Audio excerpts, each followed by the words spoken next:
1952 में खत्म हुआ, वो भी केंद्र सरकार के द्वारा। 80 साल तो वो हो गए, 80 साल हो गए, 1871 से लगा 52 तक 80 साल वो है।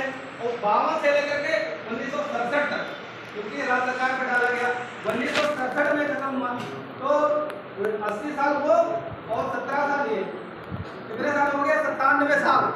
97 साल में लगभग 3 पीढ़ियां गुजर गई इस एक्ट को लगे। अगर आप लोग ये कल्पना करिए जिसपे छोटा मुकदमा लग जाता है, जैसे मान लो 16 ही लग जाए, उसके बाद में या और मुकदमा लग जाए, अगर वो नौकरी पाने वाला होगा तो उसका काम वो बनेगा फिर प्रमाण पत्र वहाँ से थाने से, तो वहाँ से लेने ये अपराधी, तो उसमें उसको नौकरी नहीं मिलती है। और आप लोग सोचिए कि आप लोगों की बराबरी पे पासी समाज के साथ साथ 200 अन्य बिरादरियाँ थी, उन पर जराम के साथ एक्ट लगा था। जराम सारी जो बिरादरियाँ थी वो अंग्रेजों के अधीन हो गई, मगर पासी समाज अंग्रेजों के अधीन नहीं हुआ। अंग्रेजों ने एक सर्वे करवाया, सर्वे में पूरा सर्वे भारत का हुआ।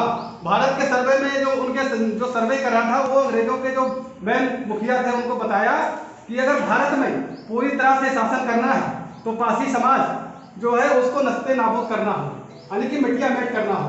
तो इसके चलते आज लोकतंत्र दिवस के अवसर पे, क्योंकि एक स्लोगन इसमें लिखा है, पढ़ेगा पासी तो बढ़ेगा पासी।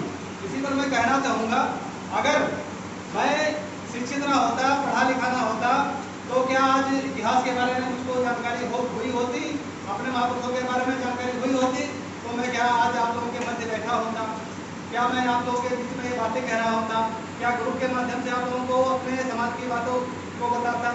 तो आज ये शिक्षा का ही महत्व है। तो ज़्यादातर हम अपने घर में, अपने परिवार में, अपने गांव में, समाज में जो बच्चा पढ़ने का लायक हो, 5 साल का हो, 4 साल का हो, उसका एडमिशन कराएं और उसको शिक्षा पर जोर दें, क्योंकि हमारा समाज अगर शिक्षित हुआ तो हम बहुत ही आगे बढ़ेंगे। बहुत बहुत धन्यवाद प्रधान जी का। और इसी